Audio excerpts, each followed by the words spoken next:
Olá, bem-vindo ao canal 1.Banda. Eu sou Paulinha Bandarra e está começando mais um Causos de Macumba.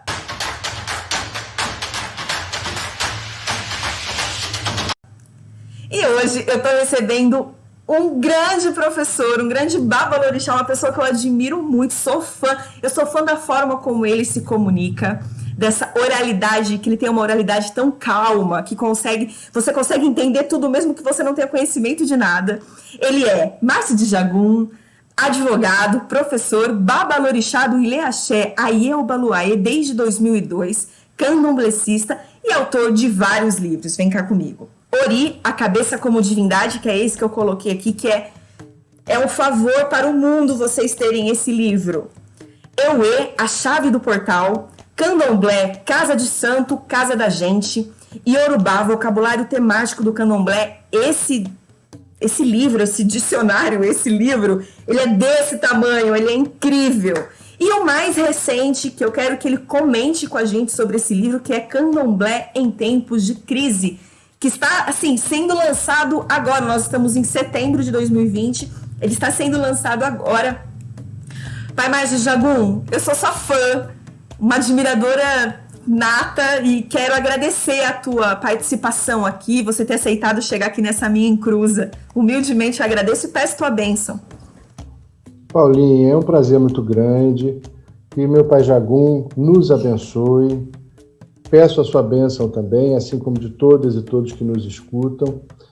Chegar numa encruzilhada é sempre um prazer, né? É sempre uma honra, é sempre uma grande responsabilidade a gente olhar para 4 caminhos e decidir por onde a gente vai pisar, por onde a gente vai percorrer. Então, nessa encruzilhada, vamos caminhar juntos.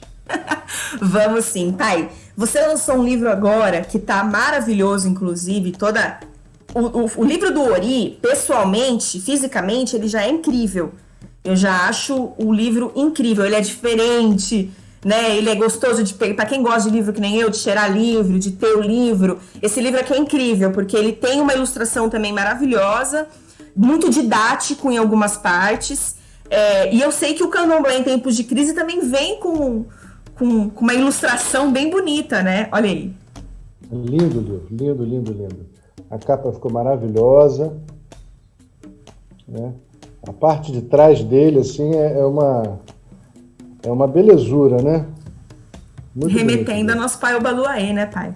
É todo um cuidado gráfico, né, que eles tiveram de Omolu abraçando a nossa discussão, né, o nosso debate. E como que surgiu, pai, essa ideia desse livro? Que Candomblé em Tempos de Crise, quer dizer, nós estamos vivendo uma pandemia mundial muito grave, muito séria, onde a gente vê políticos que apoiam igrejas neopentecostais, cristãs, enfim, e a gente vê o terreiro cada vez mais sendo excluído, né, desse olhar. Eu fico até curiosa para saber como que surgiu a ideia do livro. E se você puder falar também um pouquinho do que ele traz, eu sei que ele é muito interessante, então se puder dividir com a gente. Lógico, a ideia é exatamente isso, a gente conversar, a gente trocar e propor reflexões. Essa história começou, Paulinha, quando a editora me telefona. Eles me telefonaram, era um final de semana, não me lembro se um domingo à tarde ou um sábado à tarde, ainda final de maio para junho. Aí eles me ligaram e disseram, olha, a gente queria muito que o senhor escrevesse alguma coisa sobre o candomblé e a pandemia. Nós estamos vivendo um momento muito difícil na nossa sociedade, as religiões estão muito impactadas, a nossa religião, os nossos adeptos estão vivendo um momento muito difícil e a gente queria propor, né, um debate a respeito disso. E aí eu fiquei muito assustado, né, muito impactado com essa proposta, Paulinha, porque eu já estava, né, muito mobilizado por essa história da pandemia, agoniado por várias razões, preocupado por outras tantas, também como indivíduo, como ser humano, tentando me reinventar, tentando repensar as nossas práticas, né? Eu lidero uma comunidade e tinha que me entender enquanto religioso para poder atender as demandas da minha comunidade, né? Compreender as aflições das pessoas que estavam também com perdas, com dramas, vivendo situações caóticas. Como é que a gente poderia, enquanto religião, se prestar a esse serviço tão digno, tão importante para todo mundo? Então, quando ele fez essa proposta, o João, da editora Arqué, eu falei, eu vou fazer. Só que ele explicou ao longo da conversa que o prazo que eles queriam era um outro desafio.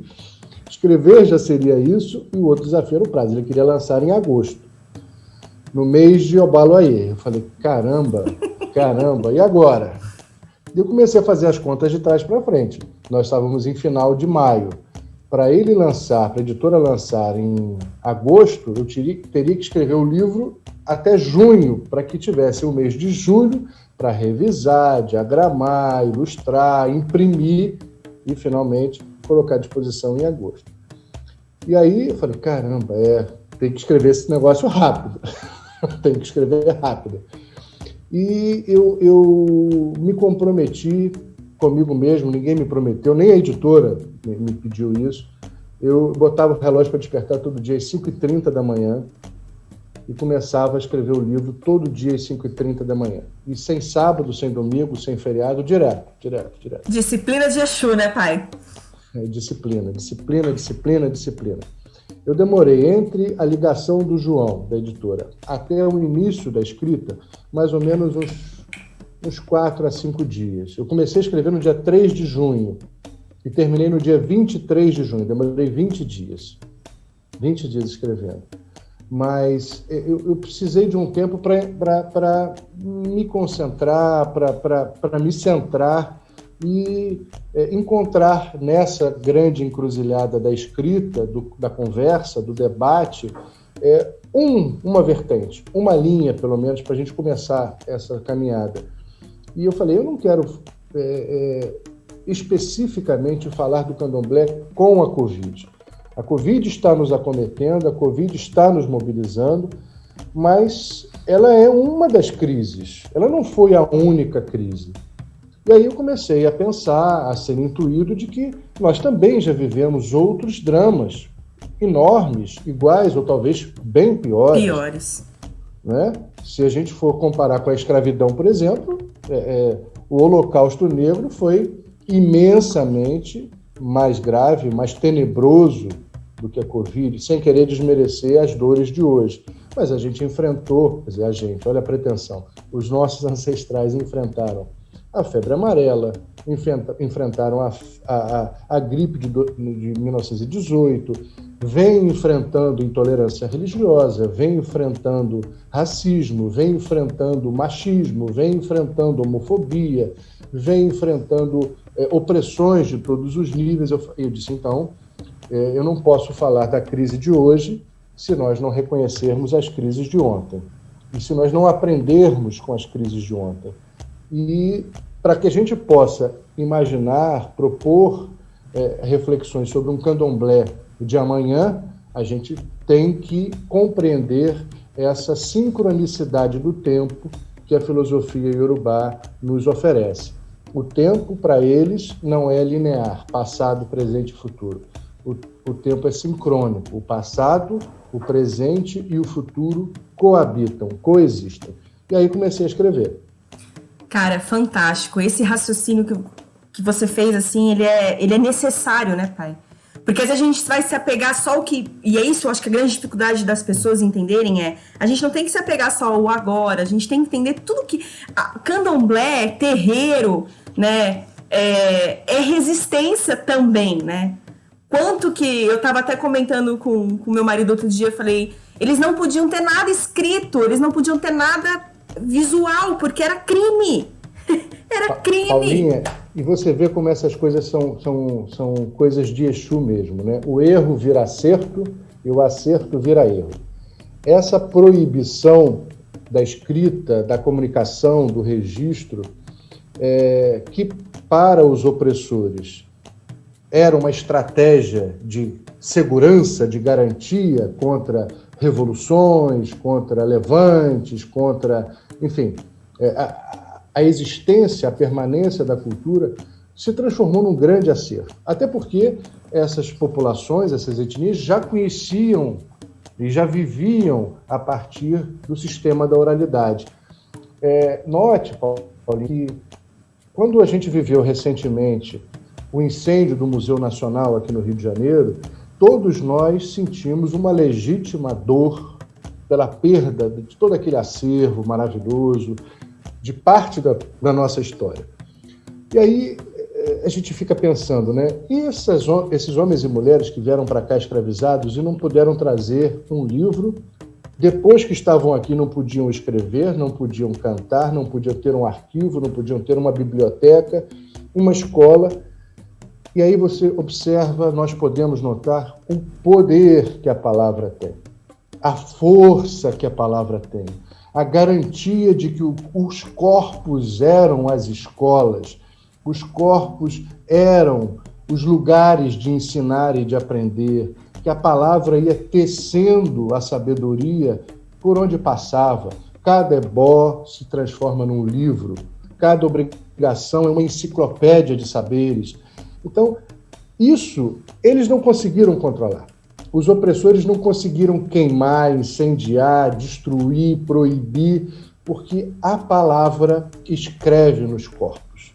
A natureza ensina a gente como uma escola sem muros, sem teto, onde o chão é o nosso universo. Que lindo, pai, exatamente. O pai Rodney, ele fala uma coisa em tempos de crise, ele falou isso numa das lives que eu assisti, o pai Rodney Williams. Eu achei bem interessante, né? Gosto muito do Rodney, gosto muito dele, maravilhoso. Um abraço grande para ele. E ele falou algo muito interessante, porque ele falou, olha, vocês estão sentindo hoje o que a gente sente há séculos, que a gente não... Vocês proíbem que a gente faça os nossos rituais, né, fúnebres. E vocês hoje estão sentindo na pele o que foi nos proibido durante muitos anos.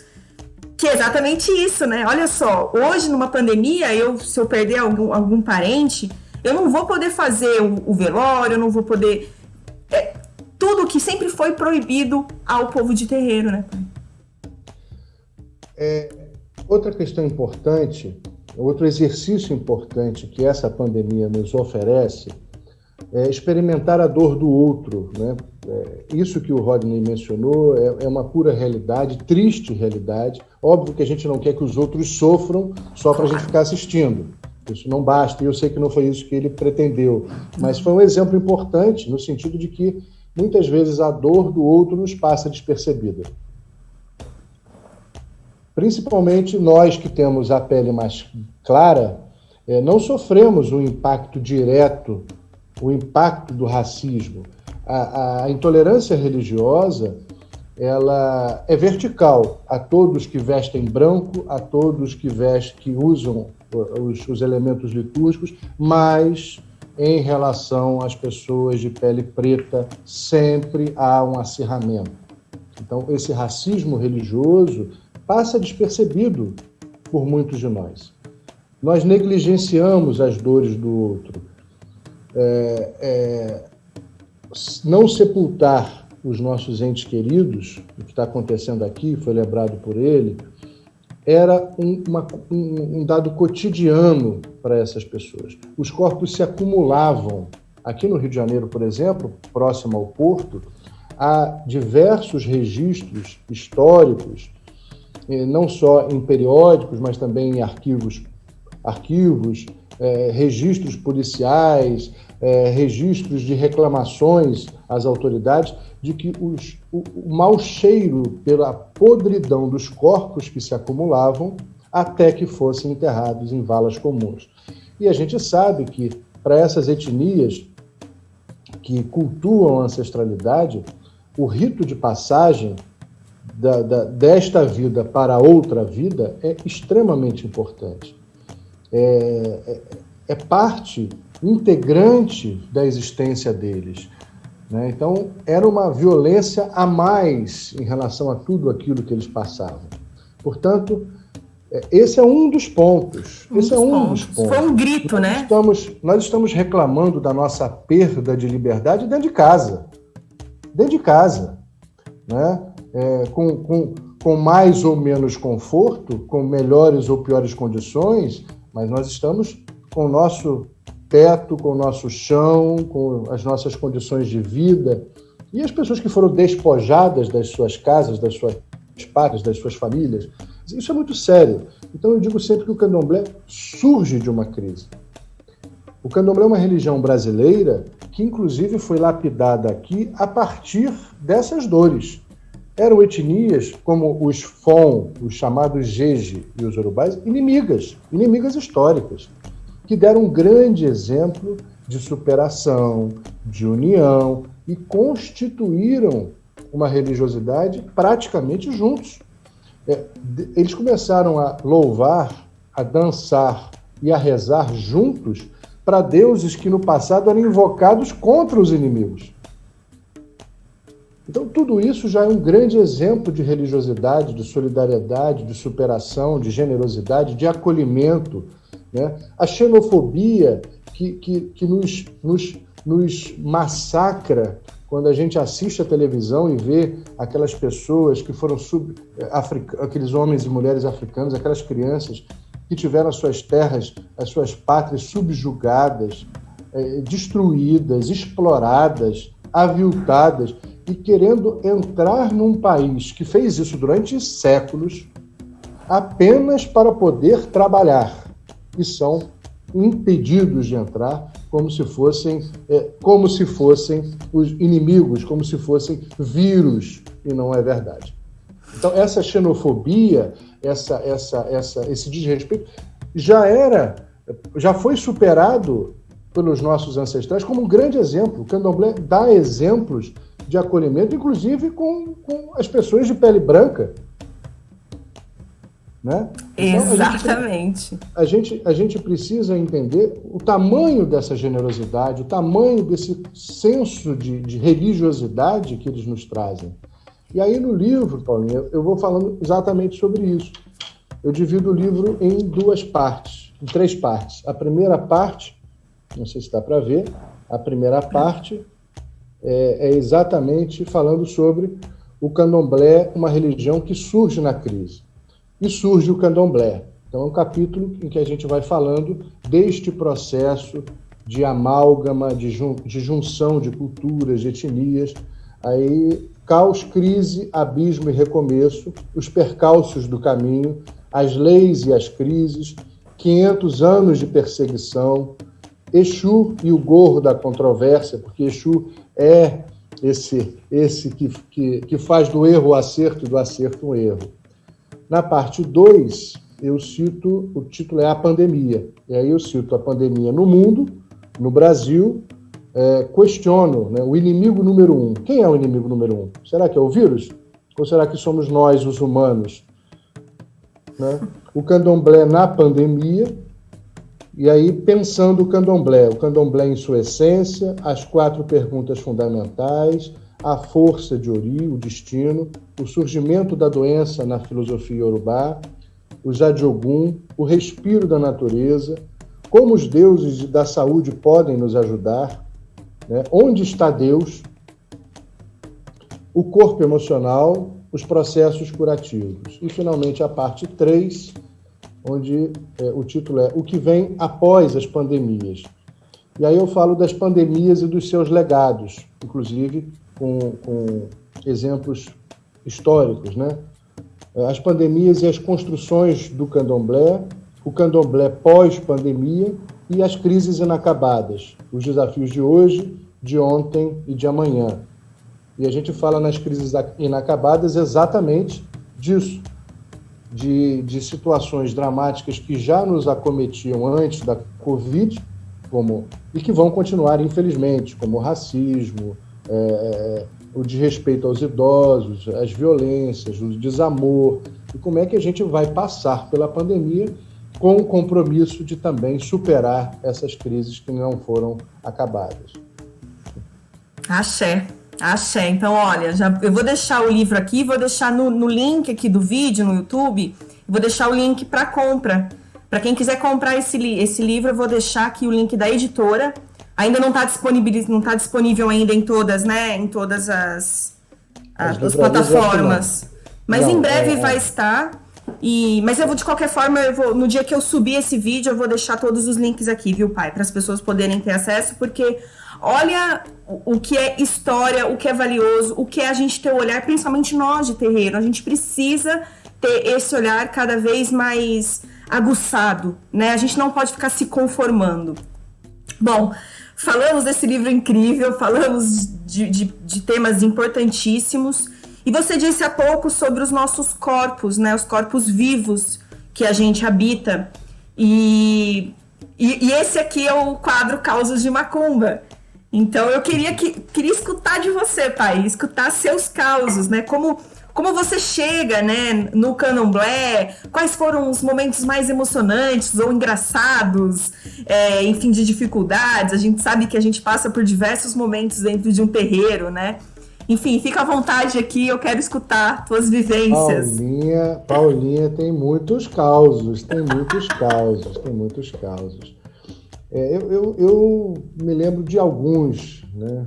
O candomblé é um lugar em que a gente se emociona demais, né? A gente chora e a gente ri, a gente sofre profundamente e a gente tem alegrias inesquecíveis.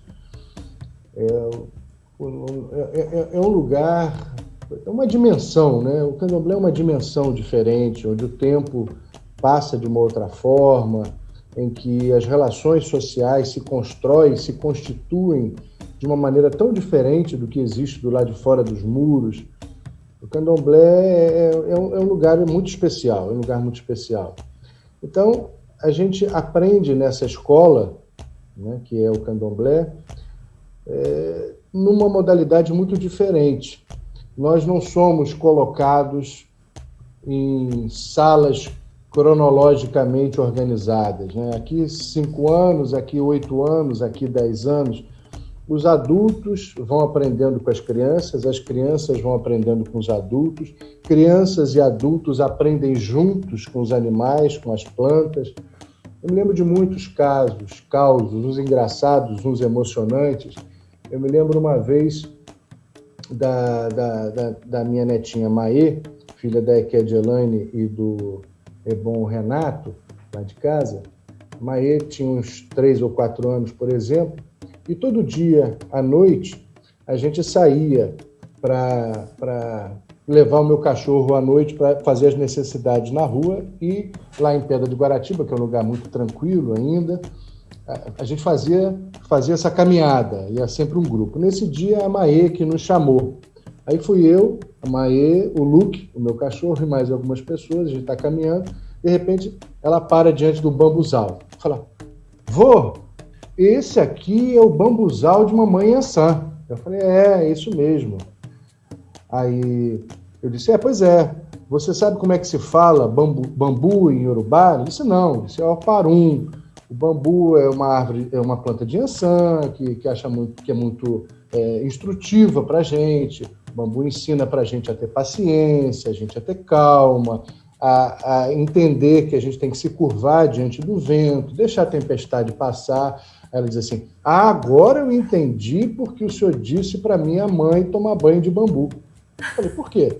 Porque ela disse que eu estou muito nervosa, que eu estou muito agitada, ela tem que tomar um banho para ficar mais calminha comigo mesmo.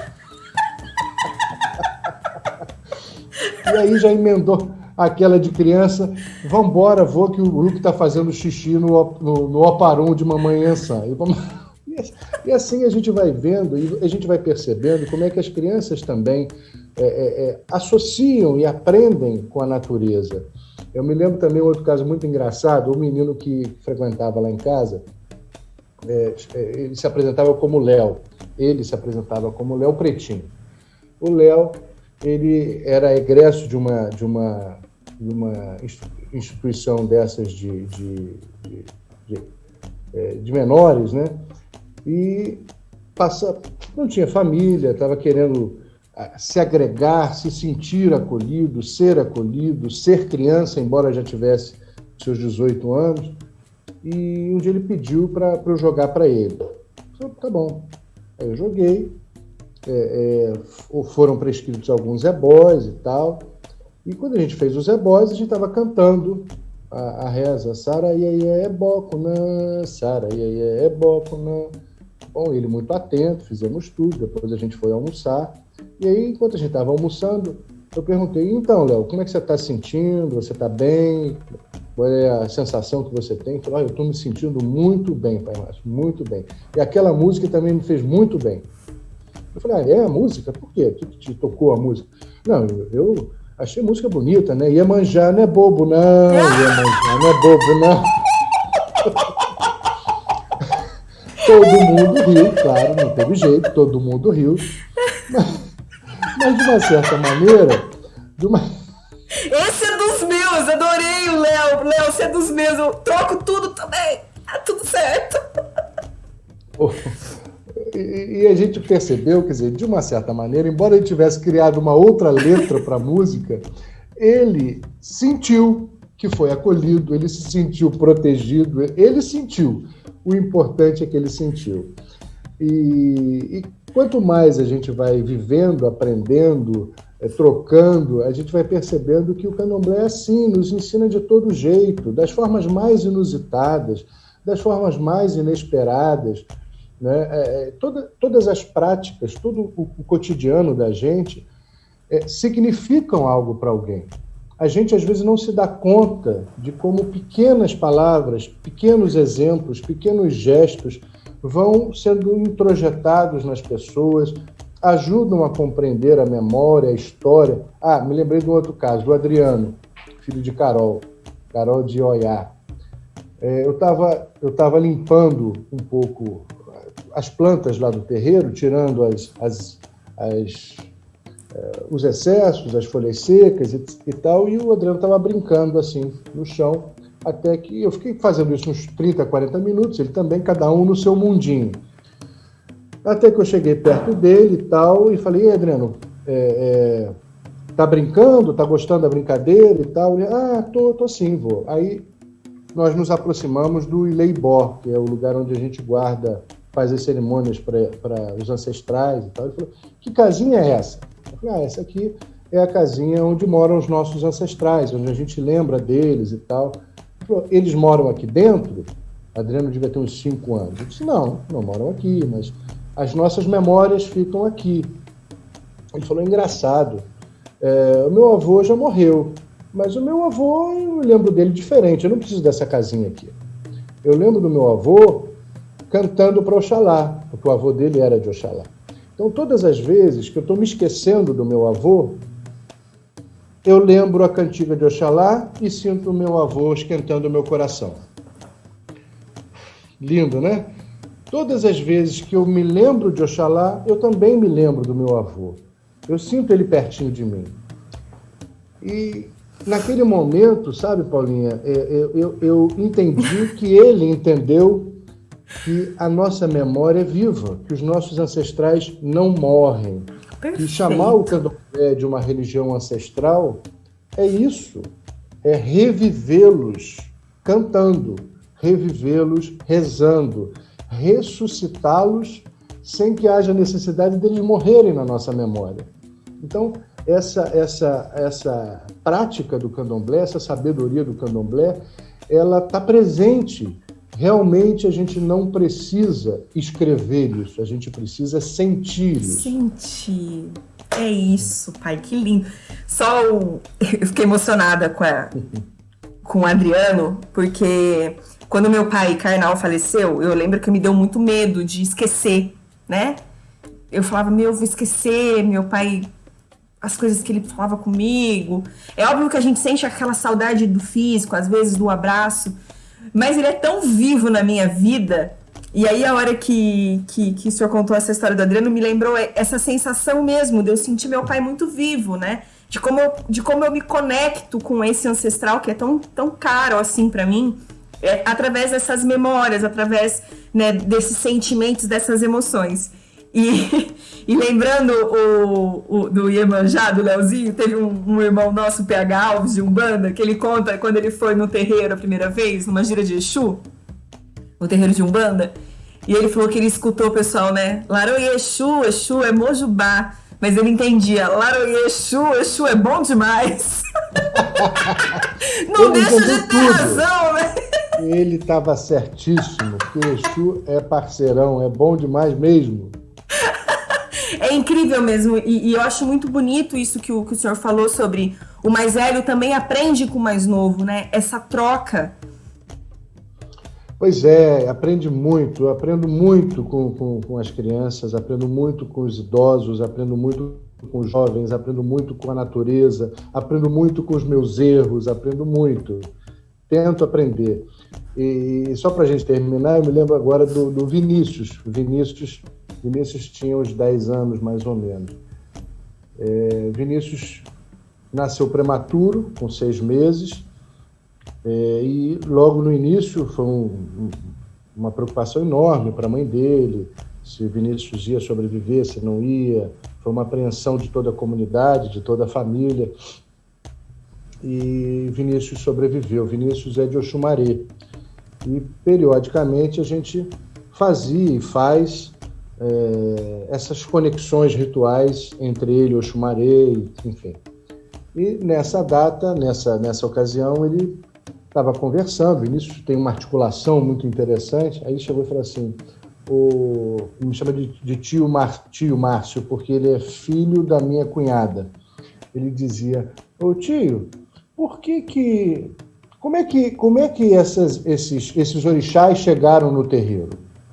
Aí eu falei, olha, eles vieram com aquelas pessoas que foram escravizadas há muito tempo atrás, vieram guardadinhos dentro do coração deles, guardadinho na memória deles, e foram trazidos para cá de novo, né? Eles foram trazidos para essa terra, para o Brasil, e os descendentes dos descendentes deles trouxeram para cá, para dentro do terreiro. Por isso a gente os tem, por isso a gente canta para eles, por isso a gente louva a eles. Ele disse, mas esses orixás estão aonde? Eu disse, estão também dentro de nós, estão também nas nossas emoções, estão também na natureza. Aí ele parou e falou assim, então os orixás chegaram antes desses homens e mulheres que foram escravizados. Porque a natureza já estava aqui, tio. Eu falei, é verdade. A natureza já estava aqui. E por isso eles reencontraram os deuses também, por isso eles também recriaram essa nova África aqui, porque a terra era a mesma, a lua era a mesma, as plantas de Ossan eram as mesmas, o vento era o mesmo, a água era a mesma, apesar de todo o sofrimento, de todas as crises, eles conseguiram reencontrar os deuses na natureza. E nesse momento de pandemia, eu me lembrei muito disso que eu aprendi com Vinícius, porque sem poder fazer o xirê, sem poder estar nos nossos barracões, conforme estamos habituados, a gente teve que reencontrar os nossos deuses também nos recursos naturais e emocionais que estão à nossa disposição. Aprendi muito com o Vinícius. Olha isso, né? Você trouxe 3 causos de crianças que a gente aprendeu muito com elas. Obrigada, pai. Foi lindo. Gratidão por compartilhar primeiro, trazer esse teu livro, que eu acho que ele é essencial realmente para toda a população de terreiro, toda a comunidade de terreiro.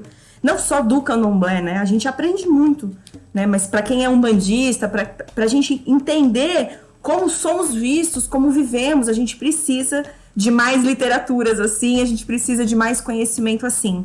Quero agradecer imensamente a tua disposição, o seu tempo. Peço mais uma vez a tua bênção e muito obrigada. Que Pai Jagu nos abençoe, sua bênção, Paulinha.